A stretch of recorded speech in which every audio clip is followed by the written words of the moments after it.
So welcome everyone to the panel session. I'm going to introduce you to Venus and Kenneth, who will moderate our panel session today. Over to you, Venus. Thank you, Eric. Good morning, good afternoon, good evening. I don't know where you're based, but cover the whole day. So welcome everybody joining our session for today. So our panel discussion today, the topic is Leader as Coach. How does AI play a role? When I see this, I was like, oh, excited, AI, how can that benefit us? I think that will be something that three of our panelists would be helping us, sharing the insight, sharing the learnings, and we all learn from these sessions. So I briefly introduce myself and then I will pass it on to Kenneth, another of our moderator. So my name is Venus and I'm a professional coach and I'm happy to be here to moderate the session for you. Over to you, Kenneth. Thanks, Venus. Hi, everyone. I'm Kenneth. Briefly, I'm an executive leadership coach, a business and corporate management consultant, and I also serve as an independent director on the boards of public listed companies. I was an ambassador of the ICF Foundation back in 2023 and 24, supporting chapters in the Asia Pacific region to roll out Ignite projects, which essentially are projects that leverage coaching to create positive social impact. I'm also passionate about inspiring leaders to not just be at their best, but also perform at their best. It is my pleasure to meet and connect with all of you today, and I look forward to moderating today's discussion with Venus. Back to you. Thank you, Kenneth. So don't waste our time. Let's introduce our panelists. We have three beautiful ladies and guys to be with us today and to be our panelists. So first, I would like to introduce Nadia Tan Abdullah. So she is the current CHCO of Malaysia's Airports Holdings, and she holds an impressive career. She was in multiple sessions, especially focused in HR senior leadership in various positions. So over to you, Nadia. Would you mind to introduce yourself a bit? Hi, thanks, Venus. Hi, everyone. Thank you so much for joining. I know for some of us, it's very, very early morning, and for us, it's 8 o'clock at night. But I think as we can feel the energy here, I'm really happy to be here. So I've been in HR. I call myself an accidental HR person because I did international relations, but somehow my love for working with people.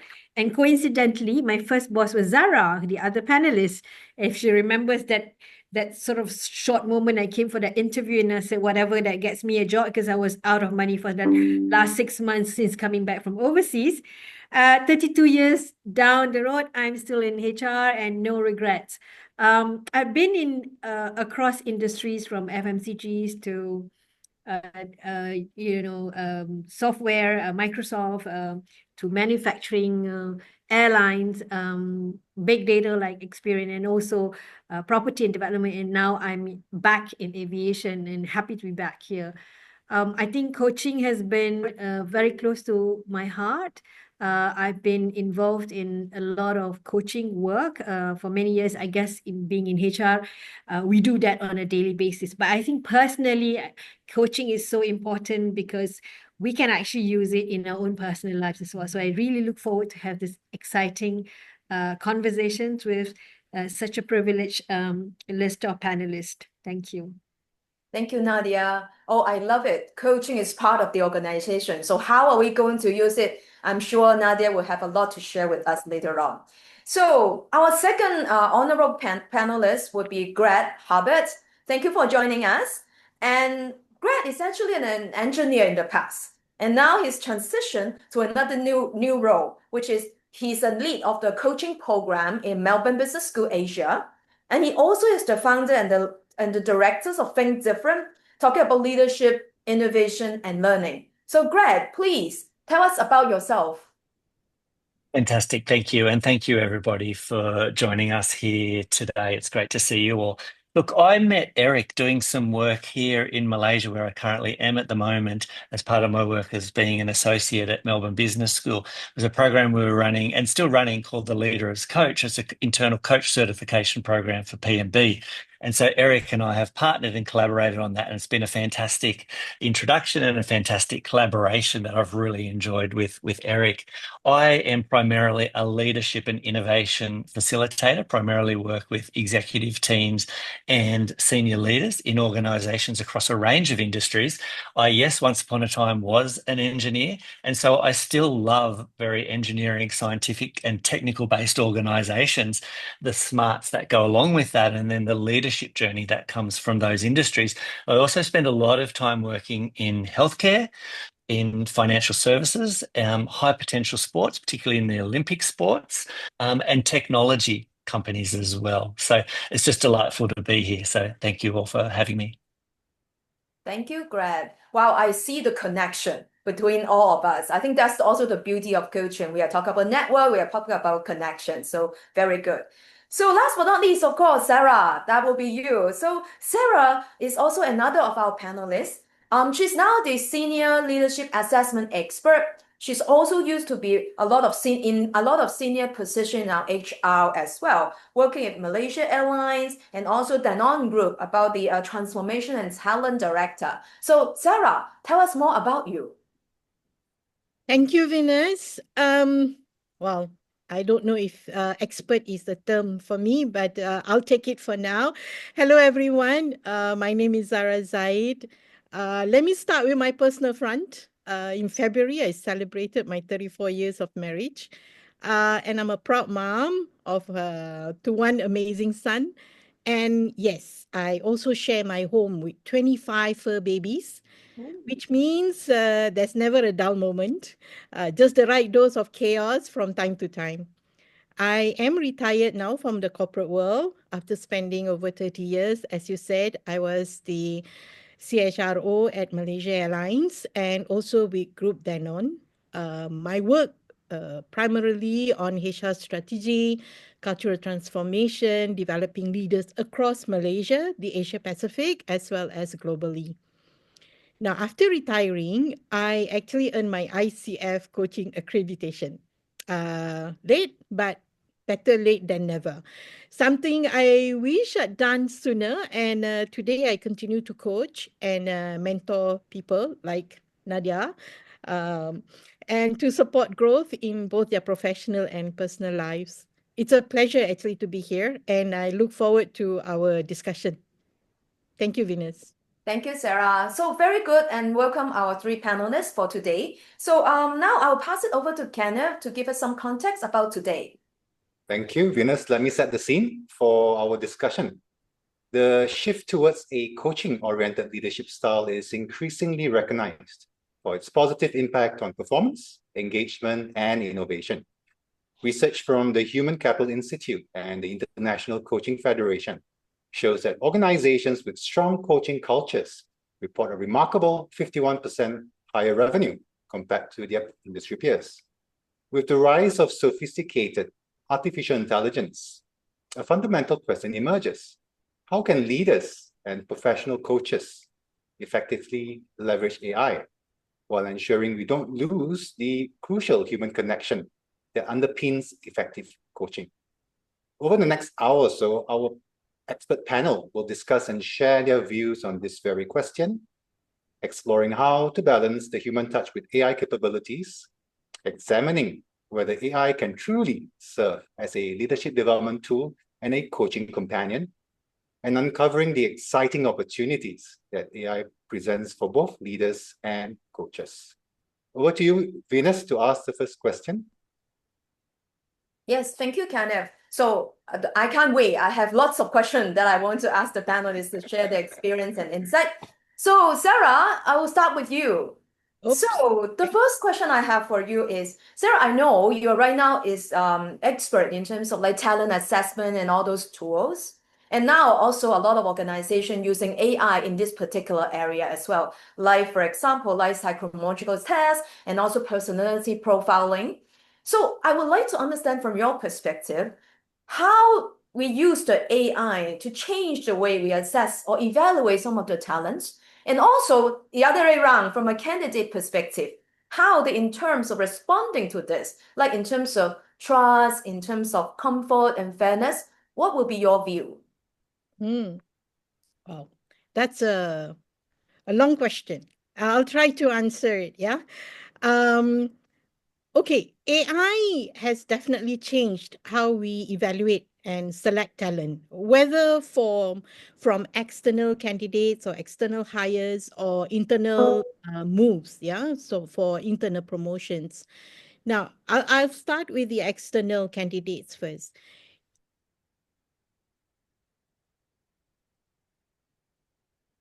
Sorry, Sarah, you were mute. Because Oh, okay, you're back. You're back. someone mute me actually. Okay, no problem. Okay. No problem. Start again. Start again. No, it's okay. So for external, let me start with the external candidates. Yeah. Yes. For external candidates, today we see AI actually offers speed, consistency, and also the ability to assess larger volumes of applicants. Yeah. And the results of it are more objective. So this would be like using psychometric testing and personality profiling. Now, it helps to remove some of the biases when using traditional selection. For example, the halo effect or even the horn effect, yeah? And you see that non-verbal biases when it comes to traditional way of selection. Now, when it comes to internal candidates, yeah, the stakes are more or a bit higher because there's often a strong emotional and personal investment in the whole process. Yeah. Now, AI can help providing data-driven insights into a candidate's leadership potential, the performance and alignment with the organizational needs, which is particularly useful when you evaluate candidates with diverse background and experience. Yeah. However, internal candidates, normally, they are more likely to question the fairness of the whole process. Right. So transparency becomes even more important for them. They want to understand how AI tools work, what they are measuring, and how their past performance, their track record, this will contribute and factored in within the selection or the decision making. So for me, what I've seen is that, my conclusion is this, right? In both cases, AI should support but not replace the human judgment. The key is to ensure to have a balance between data insights and the personal context of the individual. Yeah. And also communicating clearly about how AI fits into the decision-making process to build trust with your own internal employees and fairness as well in the selection and decide in the decision to decide. Say, for example, either you promote somebody from internal or you hire someone from external. Right, right. So any inputs from the other two, Nadia and Greg? Maybe I can just add in first. Interesting what Zara's saying it from a perspective of an assessor, right? So if I can just draw into my experience as a chief human resource officer, in an organization, because I think it's very easy to jump into the bandwagon these days because everyone's talking about AI, everyone's talking about, all these things that's happening. So nobody wants to be left behind. However, I think what's important is for an organization to be very clear about, number one, what's the vision? Because the vision, when there's clarity in where we're going, so for example, we say, okay, look, we want to make sure that we are, ahead of our competitors and so on. And so then it's distilled into different elements. And possibly one of the elements is about being ahead of your competitor, meaning that you need to then be ahead of the curve and therefore be relevant with whatever that is evolving in the market. So what I find is that when the vision is not very clear and HR or senior management jump into the bandwagon and say, let's do this because everyone else is doing it, then you get into this excitement, the rah-rah, and then what happens after that. So I think from an organization point of view, number one, clear vision, and it's a cultural shift. I feel that having AI to support coaching culture, there are two elements. One is on the cultural shift, which is the coaching culture. Secondly, is the technology, the tool that supports it. So it both has to be bought in by senior management. I think particularly it's very clear in the Asian culture because it has to be modeled by the leadership. Because most times, and I see Greg nodding because I know you're doing this course in Malaysia. I get most of the times when we talked about it, but as senior management, we're not walking the talk.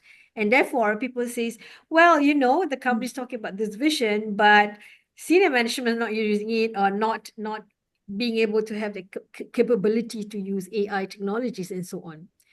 Now, cultural shift also means that it has to be embedded and therefore a clear communication plan as what it means having coaching culture and using AI to support coaching and how we are going to be enabling it to the people in the company. And I think that also depends on the company. So for example, Malaysia airports, where about 80% of our people are non-executive because, obviously we have the aviation security guys, the fire rescue and so on, and the frontliners. So mainly we're saying that we're in this lifestyle. I like to call it a lifestyle industry because, it's not quite hospitality, but it's lifestyle because we're actually providing passenger experience, right? So all of us passes through the airport. But then again, it has to be something that is segmentized and meaningful to the different segments of the workforce. So we talked about clarity and vision, we talk about culture, we talk about leadership. And I think finally is when I segmentizing is talent capability. Because when you have a coaching culture and you talked about specifically for today's topic, AI supporting coaching, it doesn't mean that you start with one big bang at all levels because you need to look at the readiness, organizational readiness, and also talent readiness. So perhaps if I can give an example, if you're looking at maybe the frontliners, I need to gauge where they are and actually then give a step up in terms of the tools or the infrastructure in AI to support coaching culture. But before that, I should actually lay down the cultural foundation and understanding what is coaching culture. Because in an industry like us, sometimes there is a need to have the command and control because you can't be having our aviation security doing whatever stuff they're doing without, following the rules, and it's highly regulated. So it's about balancing. And I think Zara said that just now. The word is balancing. Zara spoke about internal and external. Now, I would like to say it's about balancing, understanding your organizational readiness and enabling it with the right tools. And I think at the end of it, it's about communicating the results and measuring the results. And how do you measure it? You looked at your employee survey, you look at your leadership survey, because then you know what you're doing, you're barking at the right tree. Because most times, and I can say that because I think sometimes I'm partly guilty of that, because HR loves to do the sexy stuff, and we do all of those, and we, in Malaysia, I know we have many people globally. In Malaysia, we say shock sendiri, as in like, we get into this ecstasy, self-ecstasy, but we're not really getting it, embedded in a total understanding within the organization. So I'll pause now. Wow, thank you, Nadia. I think I hear different perspective from when Zara talked about like the balance not to replace, whereby Nadia also mentioned about the company culture, from which level, how it fit into the people organization. I think that would be a two perspective in terms of getting this AI into this particular HR or people management kind of situation. Thank you so much for you two to sharing your insight and learning. And I got a good answer for the questions. So I think let's go to the next question. Kenneth? All right, the next question is to Greg. Greg, I appreciate your background, your tech background, and technology for me is scary. It is scary, trying to manage technology and use it responsibly and intelligently. So my question to you is this: you've spoken before about the mindset shift from using AI to working with AI. Can you kindly expand on that, on what that looks like for coaches? Thank you, Kenneth. I will, and I'll connect it to something that Nadia said. At one point, she said, Greg really agrees with me. He's really nodding his head, and I was. And what I was really nodding strongly to was the sentiment that Nadia was sharing of the importance of leadership, organizational leadership, role modeling, the things leaders say and the things that they do. One of the challenges I see in the client work I do across industries, I sit in executive meetings or executive strategic planning workshops. How do we bring more AI into the organization? How do we use it more? And then I often will just ask, a simple question. Oh, I'd love just to know, how are each of you using it in your roles as a CFO or as a CEO? So I just ask a simple coach-like question. And more often than not, people say, oh, I'm not using it yet. And so at that point in time, I say, look, are you interested in using it? Oh, yes, of course, type of thing. And so you've got to just dedicate some time to practice because, Kenneth, as you say, to that word scary, it can feel scary until we play a little, until we practice a little. And then it can actually get to be something that's quite fun. And then quite quickly, if we use it in the right way and practice in the right ways, it can actually become really, really powerful. So I like to think of it as a partner. Zara said, it's something that can supplement us, and I believe very strongly in that. I don't believe working with AI is going to diminish a coach's role. Rather, I think it will expand it. But what I think is key is how we think about and talk about AI in our organizations or in our individual coaching practice that we have. Whenever I hear someone ask me, or I hear them say, oh, how can we use AI most effectively? I worry because they're treating it often like a tool, a task-orientated, productivity, transactional type of tool. Whereas I think when we change subtly, and we do this as coaches, our whole profession is about changing thinking, changing the questions we ask, as much of our own to stay relevant, as much as the coaches we're supporting, changing how can we use AI how can we work with AI? And that invites partnership.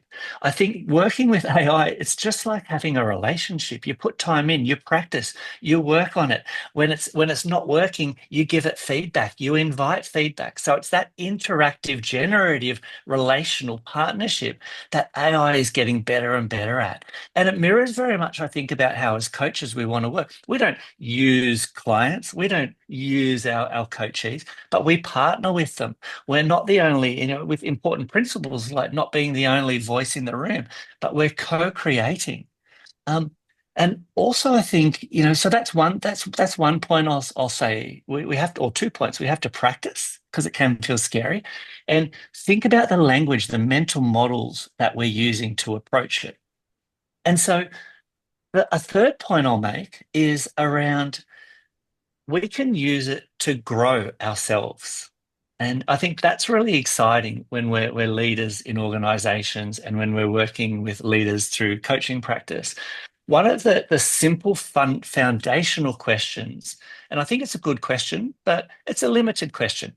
How can AI save me time? I think it's really good to ask things like that, and you should ask that.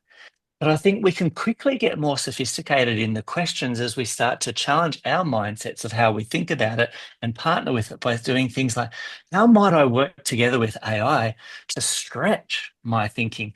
How might I enable AI to expand my presence as a coach? What might we explore together? We being the AI technology that we're using. So I think it's really, really useful. And personally, with my leadership development and my coaching practice, I use AI a lot when I'm preparing, when I'm reflecting, do a range of different things to really stretch me and go beyond my thinking. Zara mentioned before things like bias, that she mentioned the halo effect, the horn effect. Can be really interesting, particularly when I work across different cultures, to raise my awareness and improve me. So I think it expands what I can do. And it's very much an expansion that I believe is about learning, but is about partnership. Like I said before, where I give it feedback and it can give me feedback, and together we get better. So I'll just pause there for a moment. Thanks Kenneth. for that. Can I Thanks for just that. add in something? I like how Greg spoke about how it helps us, because I think in the beginning there was a big debate of, oh, wow, do I use it, or, I lose the originality. But I think you're right. I think today we talked about speed in getting things done. And I think somehow Zara alluded to the point about, humanizing the process and not using this as a tool, but rather as an effective tool to ensure that we can effectively manage our roles effectively, more efficiently, so that we can then do other things and expand our presence, if I can use that word, much better, rather than spending. I mean, I've been doing this coaching thing for a while. I think in the past, you would prepare, let's say you take 2 hours to prepare. Now you have less than 2 hours to prepare. I mean, simply because obviously, when you're at this level where you're coaching, it comes with the experiences that you have.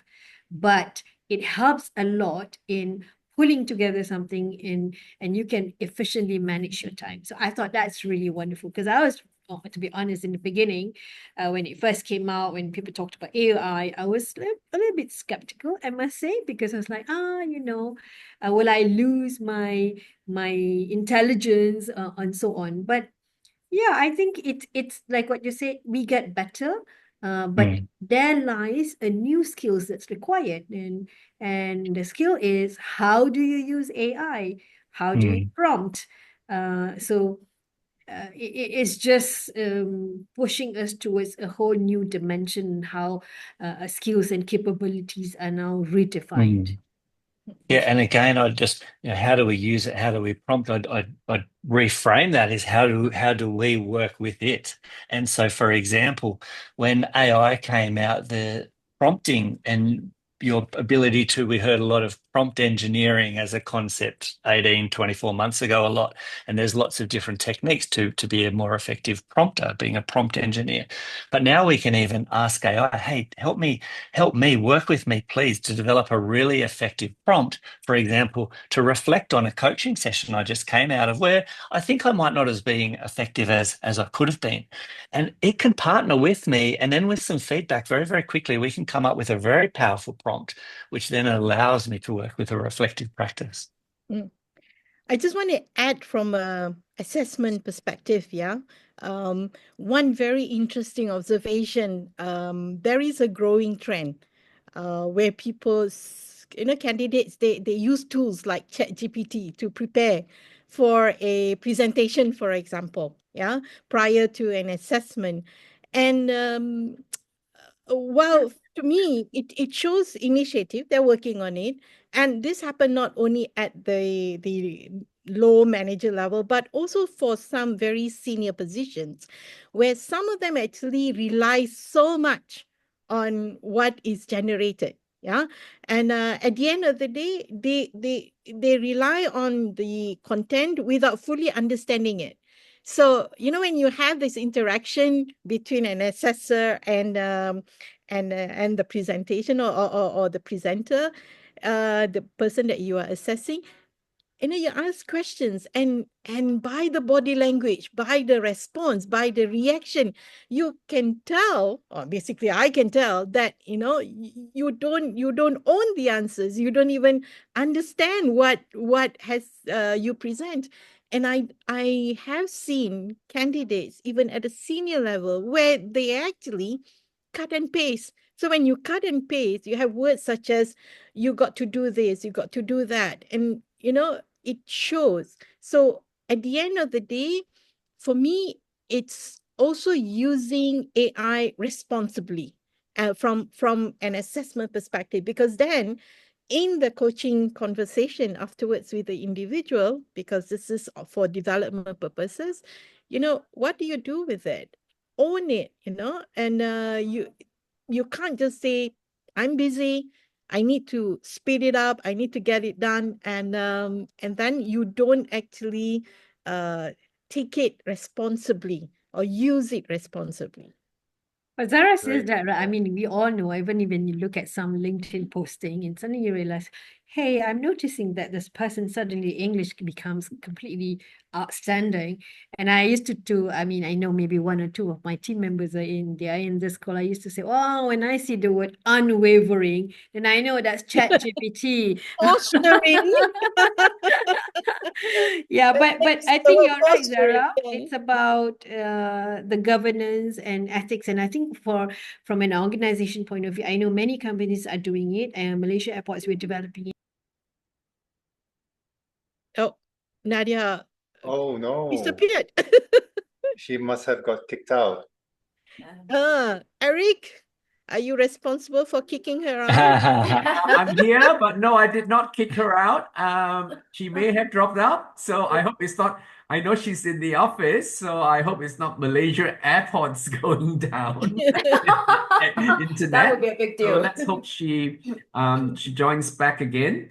Maybe in the meantime, Kenneth or Venus, you can continue with the next question for Zara Let me or continue. Greg. So I really like what we are discussing, right? The right mindset. And the right mindset is to embrace AI as your partner. It's not going to replace you, but use this partner ethically and more importantly, responsibly. That's the key takeaway for me from your discussion.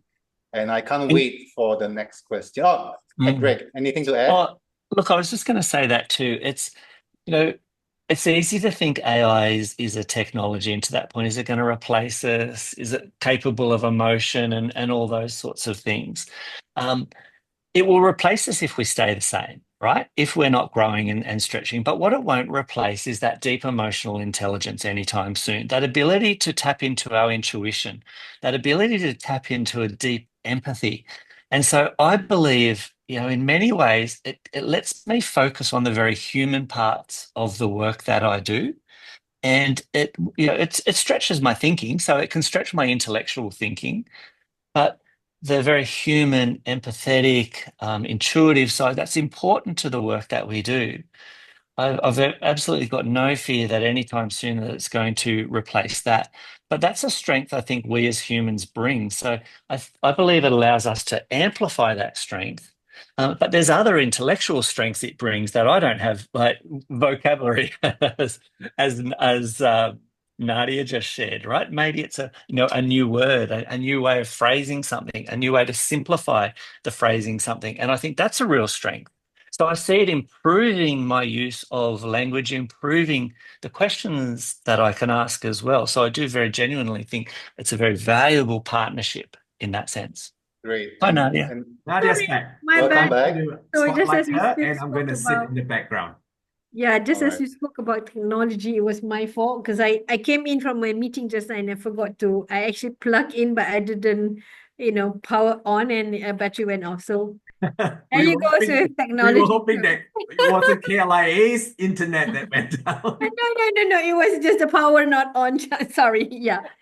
But I carry on, or should I just carry on? I was saying something. Can I just Yeah, continue? please continue. Please do. Yeah, let me try and remember what I was trying to say. What was I saying now? Oh my God.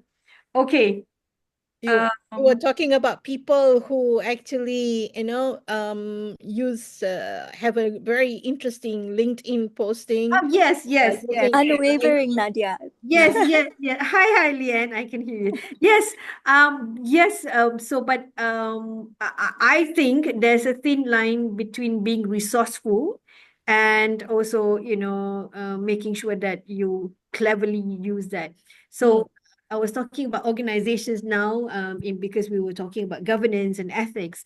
So most organizations are now developing their own internal, how do you say, internal chat GPT, because what happens is that people don't realize, and you can just try it, and you probably just go and quote a one company business plan, and the chat GPT will send you out the business plan. So I think there is a need for us to look at ethical governance on how we, from an organizational point of view, on how we can guide our people, because at one point, some of the CIOs are saying, oh, this is dangerous. So, but as a HR person, I said, Yes, that's dangerous, but we do not want to close up as well because we want our talent to also be exposed to the movement, if I can use it.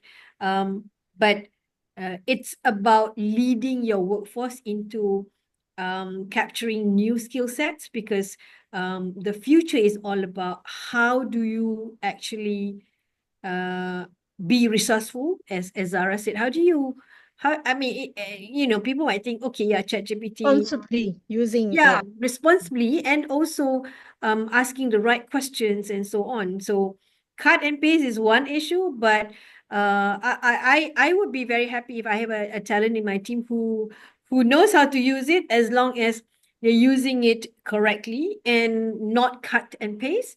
But that's a shortcut. So that's a new skill stretch for a talent of the future. Yeah. Using AI responsibly. Yes. Eliminate unwavering, fostering, empowering. We have all seen that, right? Yeah.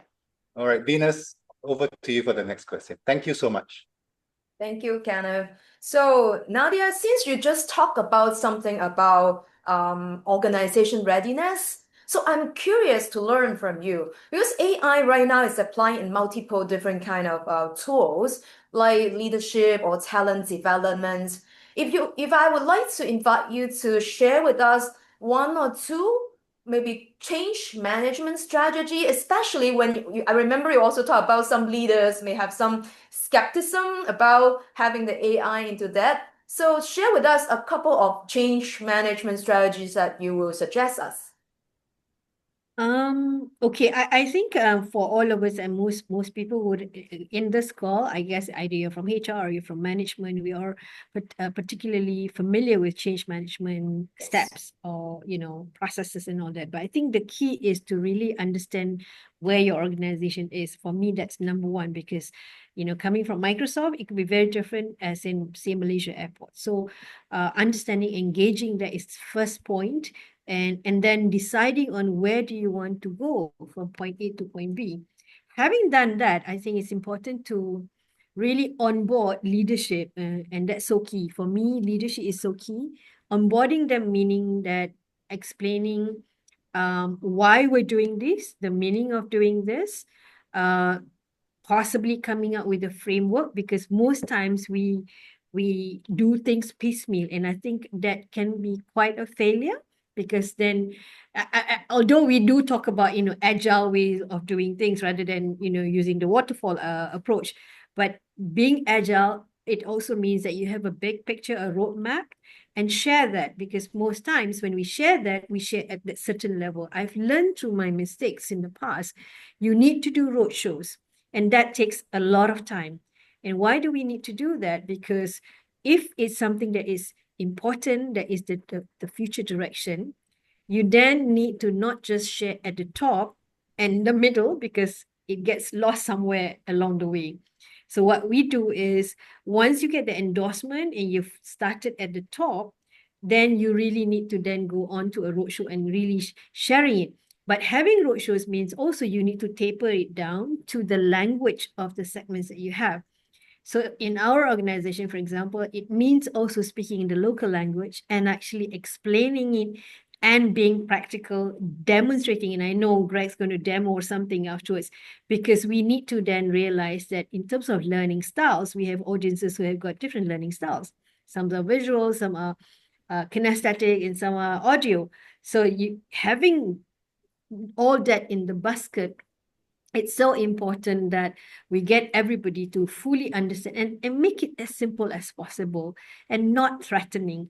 One of the failures that we often like to do is to come up with a lot of jargons, because it sounds so smart and sexy.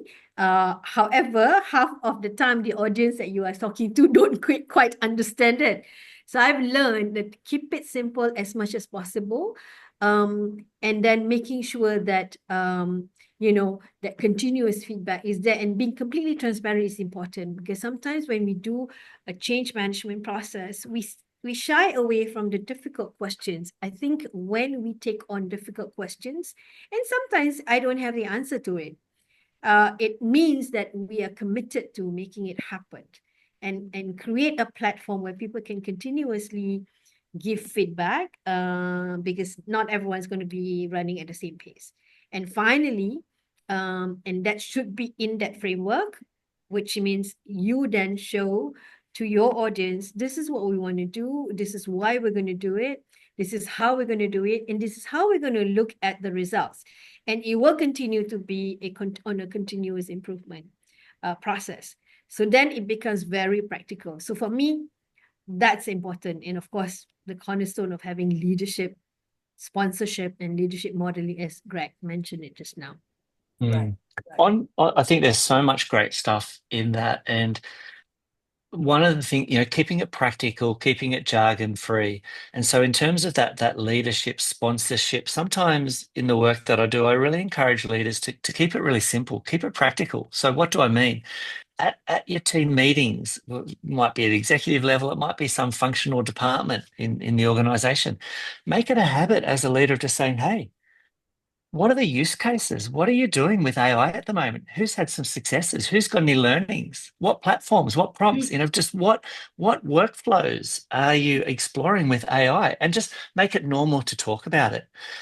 Then you'll start covering lots of different things like responsible use, as we've heard, ethical use, but also the productivity and efficiency uses and things as well. So I also like to support people, yes, to have a really clear vision and build it out and change management.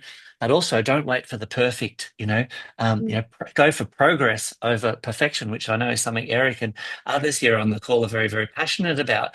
I think that's important too. Keep it simple. Ask your people, because as a leader, my hypothesis is your people are using it, right? So ask, make it normal to talk about AI and its use in the workplace. If they're not using your corporate one, they've probably got their own subscriptions with DeepSeek or ChatGPT or Gemini, or I guarantee they're using it somewhere. And I think one more thing I forgot to mention is that, and we sometimes do that without realizing it, is judging. And I think, change is already so frightening and intimidating. So most times people do not want to be seen that they don't know. And if they don't ask, we should not presume they understand it. And also we should not judge if they're resisting it, because when we judge, then it's a sure way of pushing them away even further instead of embracing the change that we're talking about. Because technology, I remember when we started online banking, come on, I'm a corporate lady, and my cousin who's not working, she's much more on board than me, and I had all this, concerns whether is it safe or not, and to me it really is not generally applicable whether you're educated or not. Sometimes it's just the way someone is made up of, and I think we need to appreciate that, and how do we then help them get onto this change? Because honestly, I think Kenneth said that technology can be quite scary sometimes. I agree, and I'll just make a quick comment on that. I agree with you wholeheartedly. No, the importance of not judging, and I think that really sits at the core of coaching practice in many ways. So I'm not surprised that you've used that phrase here. It's great to hear. I'm an early adopter. I'm a champion. I'm right there straight away. Oh, read something new. I'm straight in, trying it out, pushing and pulling it, playing with it. It's just who I am. It's that inner engineer from another lifetime ago that I had. I find it really valuable when I meet someone, and recently I actually met someone in one of Eric's workshops, a coach certification program, who said, I've never used AI in my life. I don't trust it. That is excellent pause for me to stop and reflect, because otherwise I'm just running 1,000 miles an hour going, this is awesome, everyone should and everyone has to. But no, not everyone should and not everyone has to. But that's good measure just to slow me up and go, wait a minute, Greg, get on the balcony and reflect. What might you not be thinking about that this person's thinking about? And I think that's the co-creation space that I really do like about the work that we get to do. Right. So thank you, Greg. Thank you, Nadia. So what I heard is, even though we apply AI, the people factors we cannot ignore. Even we think AI may potentially replace us, but people is actually the factor to make the changes, to adapt it, and also embrace and no judge. So I think that's also something I remember Greg was talking about working with AI. So that's also the key for us in terms of how we use AI. Where is the people elements adding to that? So thank you very much for the sharing. So I'll pass over to Kenneth for another questions. Yes, my question goes to Zara. Zara, you've mentioned about briefly earlier about assessment and profiling tools and how some stakeholders may view that as being unfair. Now, how do you blend those results from assessments and profiling tools with your own observations or coaching conversations to help someone grow and develop meaningfully? Yeah. Okay, Kenneth, that's a great question. Yeah. So we know that AI generated results from psychometric or from profiling tool. They offer very helpful, structured insights into the person's traits, cognitive style, and potential development area. Yeah. But actually, it doesn't tell you the whole story. Right? So from my experience with talent assessment, I normally recommend to companies to take a blended approach, right? Um, Especially for senior level hiring, internal promotions, or even when they are doing succession planning. Now, this approach combines AI tools with physical or behavioral assessment. Yeah, so that allows us assessors, we are trained to observe how the candidate actually demonstrate their critical competencies in real time, doing specific assignment or answering a specific situation like role playing on coaching with their team. So while we see the psychometric results, we see the profiling results, but when they are put in action, you know, it could be in contradiction. Yeah. So and then that for me, I always find that both observation together with the results, it makes the coaching conversation more complete, contextual view of the individual. Um, in this context, in coaching conversation for me is my role is also to ask the right questions, to explore with the individual the observations and the AI generated results. Yeah, whether it's truly reflective of the individual actually. Yeah, so when you want to work on their development plan, on the development action, yeah, so this becomes very critical. And for me, AI guide, like we have been saying it guides us. But at the end of the day, it's the human insights that brings the clarity and the depth, the reflection that makes sense to the individual. Okay, so whether it points towards strength or whether it points towards development area, exploring it together using insights, self-reflection, we would definitely, need to happen during that conversation, the coaching conversation between the two. That's that for me. What's next is definitely we need to use both the data. When we talk about people development, we talk about growing people, we need to use both the data and the real-time observations to co-create that actionable development plan for the individual. I guess intuition also comes in, Zara. Definitely, because that will happen, or you as a coach, when you have that conversation with the individual, when you ask the right questions for them to reflect and to transform, intuition definitely comes in as well, because AI will not be able to detect that when it comes to profiling or psychometric. It happens in that conversation between the individual. Yeah, what we get from AI can be very objective, but when you're dealing with people, it can be rather subjective. On that note, Greg and Nadia, would you like to add anything else? No? Okay, I think we have time for one more question, Venus. Wow, so we learned a lot from our panelists. And Greg, I have a question for you. So I'm a coach. I know AI, and I want to learn from you. So from your perspective, where do you see AI can help me as a coach to be more effective, efficient during my day-to-day work? I think that one I need to learn from you.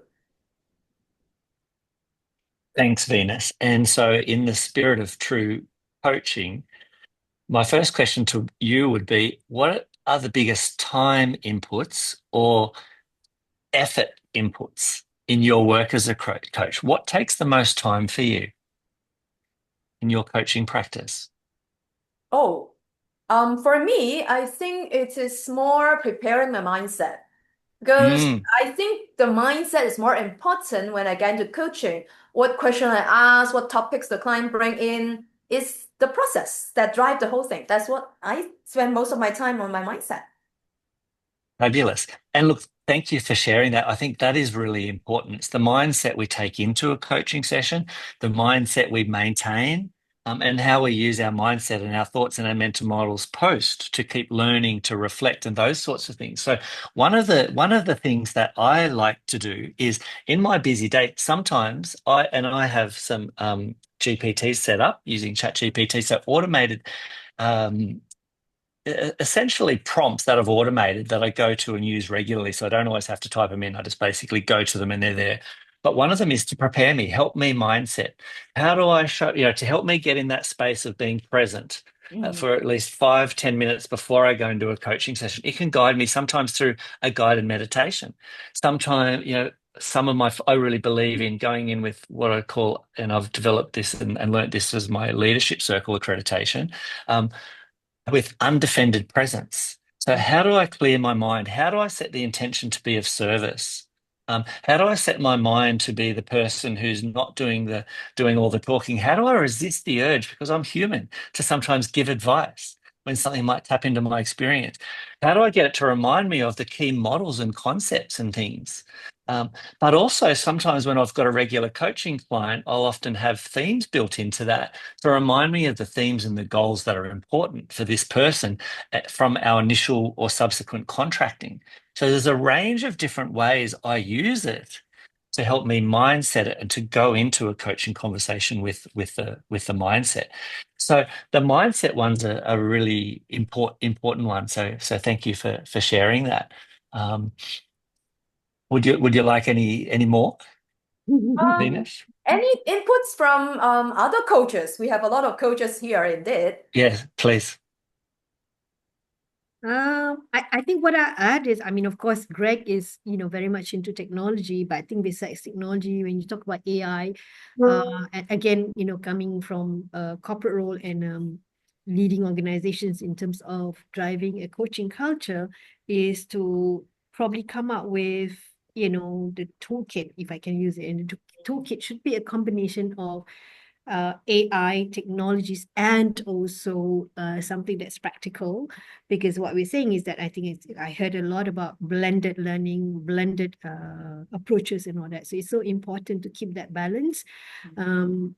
Sometimes we understand that different people and different coaches have, I would say, different type of resources, time and so on. So providing as much support, whether it's a toolkit or it's a guidebook or it's a linked, as we are getting it from Greg as we speak. And that is so helpful, because I think when you have a fully supported environment, the acceleration of change management becomes much more real. Yes.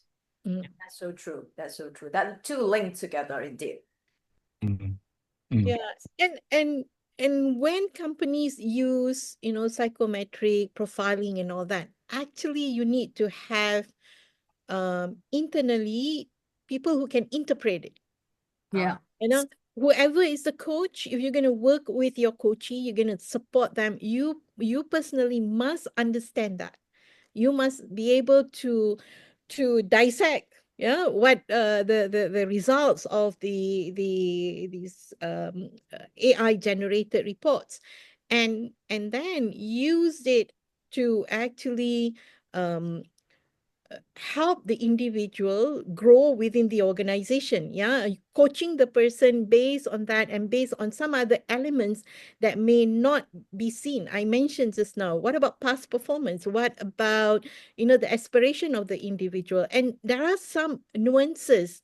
We work in a global organization. Sometimes a lot of Asians in a meeting, they tend to not push themselves forward or did not speak, right?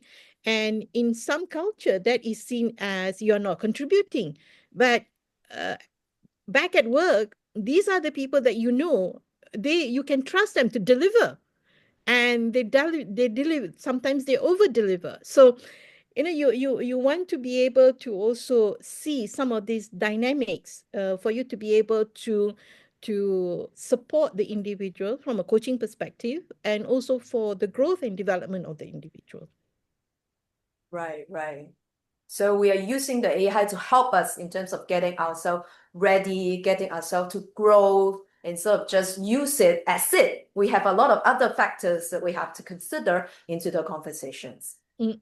So thank you very much for three of you sharing your insights and learning with us. And I see a lot of people getting excited to ask questions in the chat box. And Greg was so kind and starting to answer some of those questions already. So hopefully some of the question already answered by Greg. So now we open our floor to Q&A.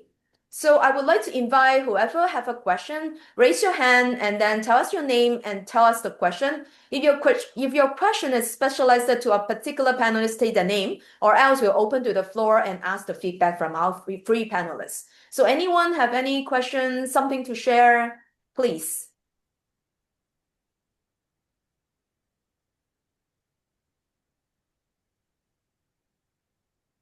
I hear crickets. Sorry, say that again, Kenneth. I hear crickets. Oh, Yeah, we have a joke here in Malaysia. We instead of saying cricket, we go crick crick crick crick, oh, okay. All right. which is the sound of cricket actually. Yeah. Look, Venus, if there are no questions, I would like to ask Nadia one question. Yes. Yep. I think it will be relevant since she spoke about culture, Nadia. Yeah. Earlier you spoke about how culture is crucial for an organization, especially when you implement and adopt AI throughout the organization. More so when some of the senior leaders, when they deploy it, they don't really walk the talk, right? So with your experience in the last 3 decades, in your opinion, what are the most significant shifts you anticipate in the role of leaders in developing a leaders as coach culture as AI becomes more prevalent? And what new competencies will leaders and professionals need to cultivate moving forward? Okay, I think personally, I feel the most transformative skill set, I would say, would be being able to be transparent and giving feedback, because I think we already acknowledged that coaching with AI, you still need to leave the human part of coaching. So being able to give the right feedback, and I think just to draw on what Zara mentioned just now, having the data insights, you would have AI, churning out whatever information that you want. But I think the value of it is the insights, in being able to interpret insights. And that's not something that it can be easily done, and it's not something that anybody can do it really well, I must say. Because ChatGPT can come out and AI tools can give you all those things. But the real value is when you can personalize those data, connect the dots, and frame up the insights and give feedback. And giving feedback in a very constructive way in the typical coaching style. What was the second question you asked? It was something to do with leadership, right? Can you ask me that again? The second question. Oh, we can't hear you, Kenneth. You're on mute. You're on mute. Yeah, sorry. The second part is new competencies that leaders and professionals need to cultivate today. Yeah. So I think there are so many that we can talk about, but I'll start with being patient. I think that's a personal trait. It borders into competency, because I mean, even the World Economic Forum is actually now categorizing soft skills as hard skills, right? So it's not easy. So of course you have the standard, stuff like being able to structure questions and being able to communicate well, being able to articulate your narratives and so on. But I honestly do think the most important thing is to be able to have that patience and holding your own personal judgment. For me, I think Yeah. yeah. Thank you for that. I think it's important to provide feedback, and different cultures take feedback differently. In the West, feedback is something positive. Here in Asia, feedback may be something detrimental to that person, or even losing face. Yeah. Yeah. What are your thoughts on that, Greg and Zara? Well, I some time ago, we talk about feedback being a 4-letter word. So stop using the word feedback. I would say then change the attitude towards feed forward, because at the end of the day, you don't want to look back. Yeah. So in a coaching session with the individual, you talk about feed forward. And if you are the leader at the same time, you want to coach your own team. It's about why I'm doing this. I'm doing this to feed forward you for your growth, for example. Yeah. So what's next for you, rather than focusing on what's been happening in the past. So that's more palatable in for some individuals. Feed forward. Nice. Yeah. Feed And forward. the other thing I'll say, look, I agree, feedback is absolutely critical. It is just one of the best and underused, I guess, call it mechanisms, call it tools, call it just fundamental foundational relationship elements for effective workplaces and working relationships. When I typically in my work with leaders, rather than focusing on the giving, because Kenneth, as you said, face and we need emotional intelligence and skill in the ways we deliver feedback and things like that. But often what I find is people haven't mastered the art of receiving it. And so I think it's really good. Am I a leader who regularly asks for feedback? Am I a leader who can manage my emotional response and my triggers if I don't believe what someone's saying, or if I don't if I don't have a lot of trust in the person? Can I still role model that I'm someone who can receive elegantly and, very constructively with respect feedback someone gives me? So I think practicing that first, and that only then practice really giving it effectively. I think that's really important. And on this idea of feeding forward, Zara, that's a really lovely concept. The other thing I think saving face is really important, and not just in Asian cultures. I think, Kenneth, where you say I've worked a lot in Australia. Obviously, that's where I live and work primarily. Into the States as well, in South America. I see it a lot in many cultures. And one of the things I think, one of the reframes that I've liked, and a mentor said to me is, sometimes in Australia we have a concept called calling out poor behavior, or calling out to ensure people stay accountable. I hate that phrase, right? But calling in. I prefer calling in. How do I call someone into relationship, into discussion, into curiosity? I think that's, you talk about competencies for leaders. I think that's something that is really, really important, inviting people into a psychologically safe, productive learning space. I think there's a real art in that. And again, as coaches, how do we reframe things like calling out to calling in to relationship? How do we reframe feedback to feed forwards, and mastering the art of being a good receiver before we then start dishing it out? And I guess also being curious is so important, right? And the way change is happening, I mean, the whole velocity of change is just amazing, that if we're not curious, we'll never be able to reinvent ourselves. And as leaders, as Greg mentioned, we really need to do it ourselves, and have that personal reflection, because otherwise we're not really walking the talk. And if you notice, I talked about being patient, holding judgment, and being curious. And those really are personal traits or soft skills, which is now become hard skills, right? And it's not something that's easy to do. So I really do think whilst we have all the AI tools, technology, and hopefully it doesn't take over mankind completely in years to come, I do think that those stuff are still the human side of us, and that will still remain to be very important and very key in everything else that we do. Very rich sharing from the three of you. As you were sharing, I can't help but thinking about the term coaching mindset, which embodies empathy, curiosity, non-judgment, and a shift of perspective by using the right words, feed forward and calling in. Those are things that we coaches do in our everyday life. Thank you for that. I really appreciate that. I'm going to try this again. Any questions for us from the participants before I close with a final question? Kenneth, there's one in the chat from Michelle, which is directed at me, and she says, Greg, you mentioned your work in the healthcare sector. Where have you seen progress, learning success using AI in this sector, given the stringent privacy regulations? Really great question. Thank you, Michelle, for posting that in there. It's a really good one.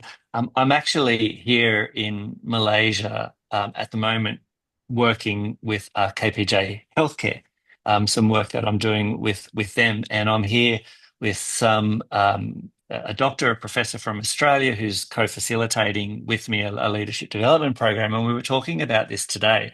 And there's hot off the press, Tsinghua University in China just announced, I think it was this morning, it might have been yesterday, the first fully robotic hospital. You might have robotic AI-powered hospital. So effectively, you do not need any clinicians or any people to run that hospital. That's pretty next level stuff. So that's right on one end of the spectrum. But we were talking as well today with a group of doctors in different hospitals here, and AI is actually not new in the health sector. AI has been used for decades. So pathology labs looking at CT scans. It is just part and parcel of the work that's been going on in the last couple of decades in health and many other fields, but particularly health. So the health field is surprisingly comfortable, and I'm making some assumptions here. Yeah, clinical trials. Thank you, Tiffany, wrote that in. Absolutely, it is a big part already. Now, yes, there's concerns about patient data, patient confidentiality, staff data, staff confidentiality, all those sorts of things. Yes, but the health profession has been dealing and leaning into these tensions and these challenges for a long time. What's different now, though, is all of a sudden, my mum, my dad have got access to AI agents, which they can just start interacting with straight away.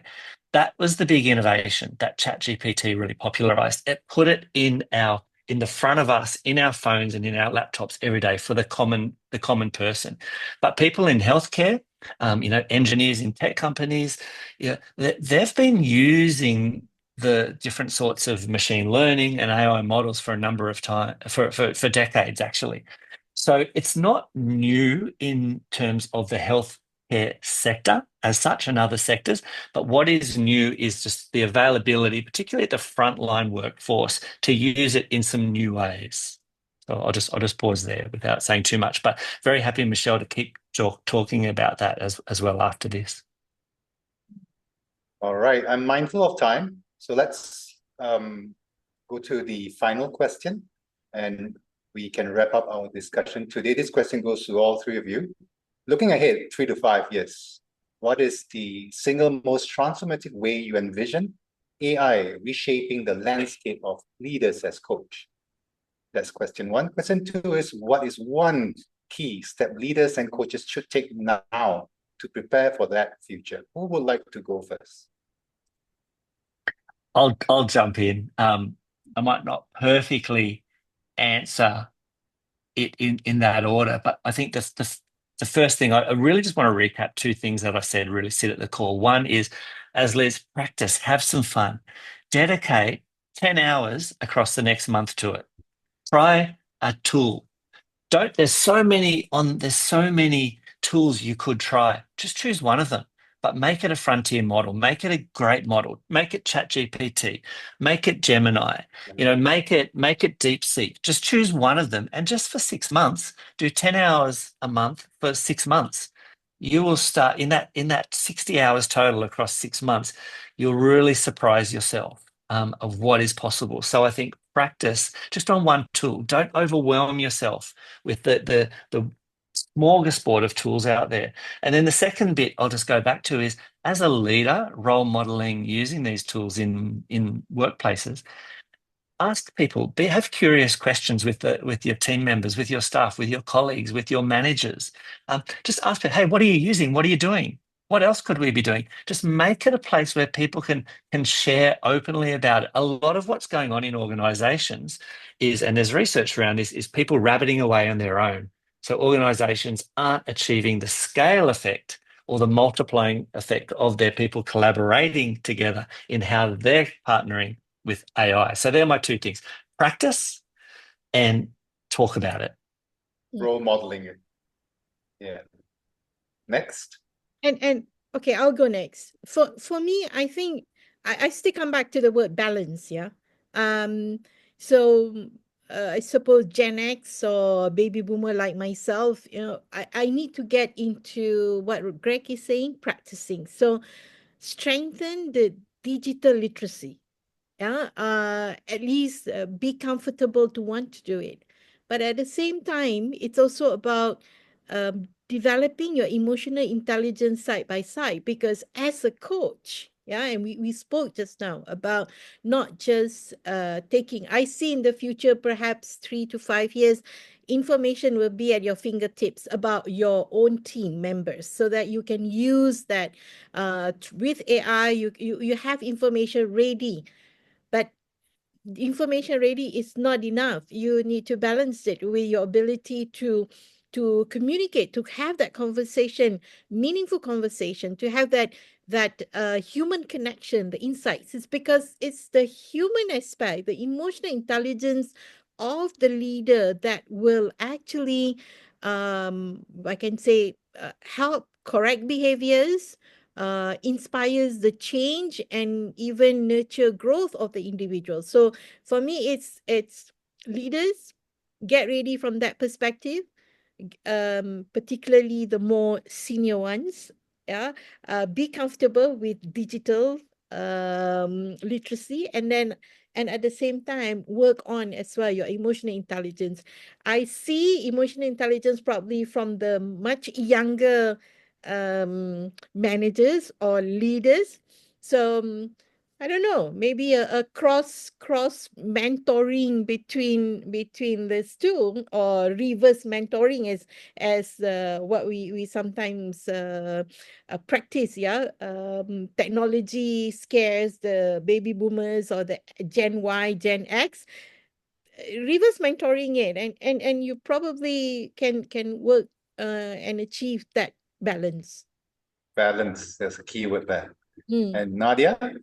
I think for me, I have to go back to curiosity and listening skills. I think, because with curiosity comes that openness to learn and, be open to new ideas and be able to accept, look, some of the things that I've done or I know it's already not relevant anymore.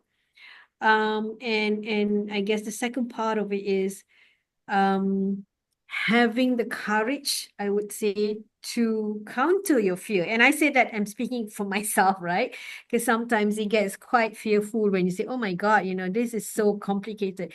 Just to give a simple example, I was using Microsoft, Microsoft, and then I joined Malaysia Airport. It's been a year.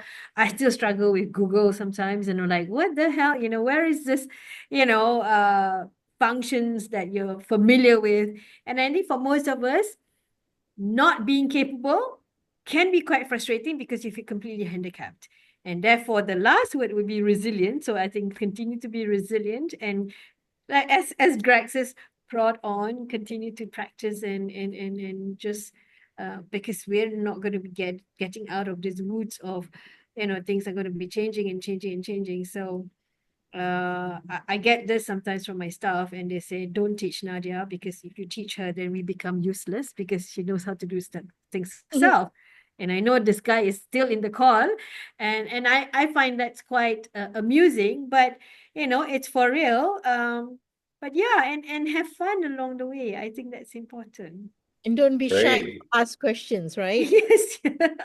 Don't be shy to sound silly sometimes. Great. Thank you, Greg, Zara, and Nadia, for indulging us and be so generous with your nuggets.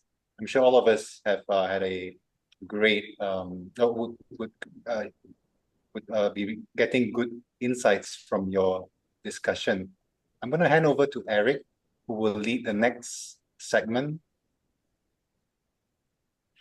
Okay, we've only got 10 minutes, and Greg promised to do a quick demo for us on how he uses AI in his coaching practice. So do we have time to do that? Greg, are you happy to do that? Okay, so I will pass it over to you. And do you need to share screen? I've made you co-host, so if you need to, or are you just going to talk through it? You've got 5 minutes to show us super. to share with us how you use AI in your coaching practice. Fantastic. So there's lots of elements of all of our coaching practice, right? So I had the challenge of actually thinking about what in a short amount of time I could role model. There's a lot of things I would like to demo and role model. But where I landed on was something that is quite important to my practice. And what I want to role model is reflective practice after a coaching session. So true story, there's an executive in healthcare that I'm coaching one-on-one. We've contracted to do a series of 8 sessions, and I'm about halfway through those sessions. But I've noticed progressively in the last couple of sessions, I'm doing a little bit too much talking. So I've come out of them going, "Well, I'm not really holding the mindset, holding that space as effectively as I would want to," right? So I think about it, I scratch my chin a little bit, I scratch all the hair, there's not much left on my head anymore. I scratch all off what I've got. And I love journaling and those sorts of things with a pen and paper or typically a pen on my iPad type of thing and writing things. But I've found in my practice using AI for this has been really useful. So what I want to demonstrate is, and the asterisk is I did have problems with the hotel Wi-Fi early tonight when I was testing this, but then just before the session, it looks like it came good. So I'm going to try and do it through voice interaction. If that fails, I might have to move across to lower bandwidth text interaction with it. Now, the first thing that I do is, I was trying to paste in a prompt here to share with you the prompt that I'm going to use. So I wasn't able to paste in the full prompt, but basically, if you just go to the chat, you'll basically see this is the prompt that I'm using for this particular coaching engagement. So I basically say, "Hi ChatGPT, please be an expert executive coach. I'd like to do some reflective practice based on a coaching session I just completed with a coaching client." And I ask it, I tell it what I was doing, so giving good context. I was speaking more than usual, so I'm helping it identify the problem that I'm wrestling with and that I'm trying to put my finger on. And I want to better understand, importantly with self-compassion, not from a place of judgment, but with curiosity and learning. I want to make sure that it's always important using AI. I think it's important to interrogate the role it's taking and the information it's giving you. So I've been intentional saying, be an expert executive coach, but I've also said more in line with ICF's emphasis on presence and reflective practice. So it's a really important thing to funnel the AI that you're using in the direction where you think it can create value. So I'm trying to amplify the likelihood of my interaction with it giving me a really productive outcome. So you'll see that. So that's just a bit of context. You can see the prompt. I gave it a little bit more context. It just cut it off in the chat. I couldn't paste it all, but I'm going to now share my screen and let's just see it. So real life, I'm going to be talking about non-identifying names and roles and things, but it will be, a real situation I've found myself in. It was only a few weeks ago that I found myself in this situation, and I did this. So I'm just going to share my screen. So I'm using, for this one, I use different clients, but I'm just going to use, and I'm going to share sound, optimize for video sharing. Great. I'm on Mac, so I'm just using the Mac OS version of ChatGPT. I'm just using the 4.0 version of it. So you'll see that I've pasted the prompt in. When I pasted the prompt in, it went to talk about it text, but I'm just going to tell it now and hopefully it works okay. Thank you for reading the prompt. ChatGPT, could we please do this reflective process using voice? Absolutely. Let's do this with voice. I'll ask you the first question now. When you noticed yourself stepping in more during the session, what were you hoping to achieve in those moments? I think I was buying into the urgency that the person I'm coaching. They're very fast-paced and they use a lot of tangential thinking. They go on a lot of tangents. And so I think I was trying to keep up in some ways with the thinking, but it was really quite impossible because the person's regularly goes in tangents. Thank you for sharing that. It sounds like you were trying to match the client's pace and thinking style. Here's the next question. How did stepping in more impact your presence and the space you were holding for the client? Good question. I think it took me away from holding the space of being of service to the client. And I started to step in, I noticed, and I'm not proud of it, but I'm human. And I noticed I was trying to show my value. I started to slip into that slippery slope of that trap of trying to show my value to the client. That's what I find myself reflecting on. Thank you for that honest reflection. It's great that you're noticing these patterns. Next question. What might have been different if you had stayed fully present and allowed more silence or space for the client's thoughts to unfold?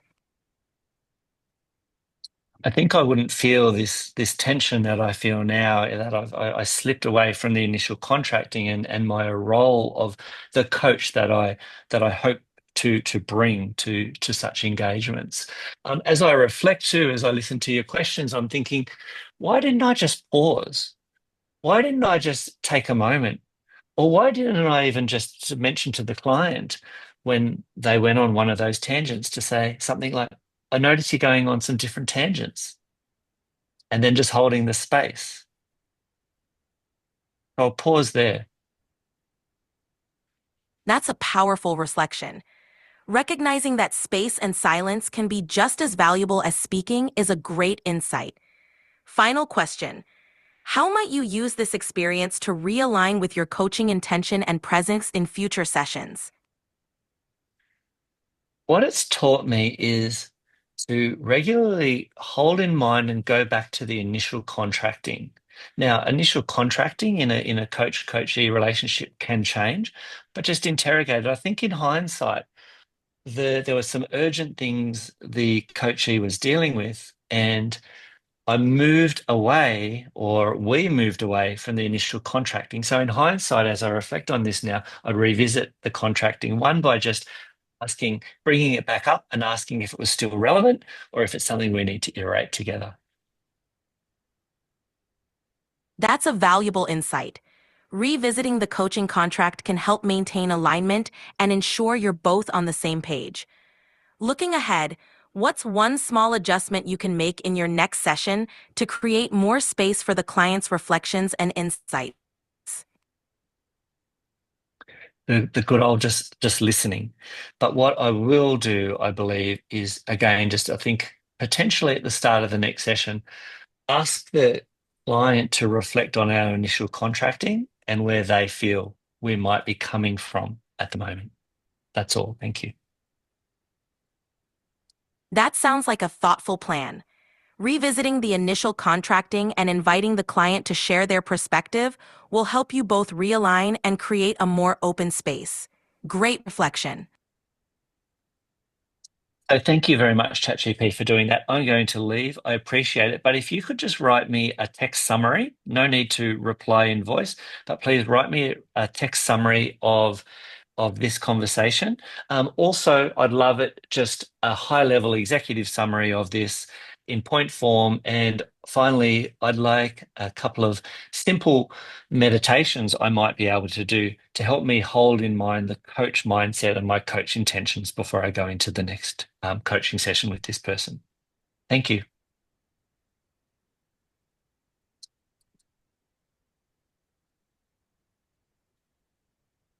And I stopped the share, and in the background, ChatGPT is telling me, yes, of course, Greg, and producing that for me. Thank you very much. So I'm conscious of time. That was an amazing demonstration. And we're going to have to wrap up because it's at 9:30 now. So I'm going to share my screen so that we can wrap up. So thank you so much. Can you actually see my screen? Yes, we can, Eric. Okay, so thank you to our panelists and also to Venus and Kenneth, our moderators. We do have a gift for you at the end. If you could, oh, what's happened to the QR code? Was there a QR code when I shared the screen? Okay. It's on the second slide, Eric. I know, I'm trying to get onto the second slide. Here you go. Let me share that. Okay, can you see that? So for your free gift, which will be a thought leadership piece that will be generated from the recording of this session, will be emailed to you if you complete a quick questionnaire, just 2 questions on what you liked about the session and what you might want to, what topic might be of interest next year. And if you could complete your email, we will send that thought leadership piece, which will be generated by AI, by Greg, so that you can read a summary of what has been discussed from a thought leadership perspective. So give everyone a couple of minutes to scan the QR code and answer the questions. Can you just indicate, I'm just looking at the messages, that you're able to do that? Yes. You're able to add in the chat. I assume everyone's able to do that. So, and to wrap up, there was a question on how do you actually get in contact with the panelists? So on the next page, what I have in summary here is also a page with the QR code of the LinkedIn contacts for our 3 panelists. So you can scan that and connect with the panelists if you have any further questions.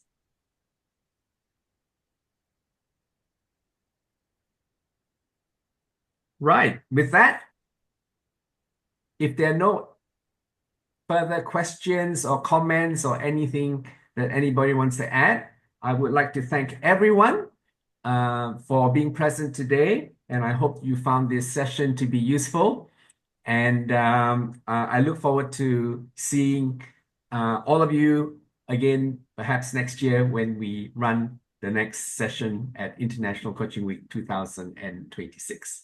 So goodbye, everyone. Thank you, everyone, for coming. Thank you.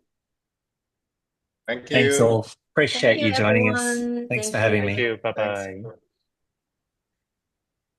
And if anybody wants to stick around and ask questions to any of us and the panelists, you're also welcome to stay back if you have the time to do so.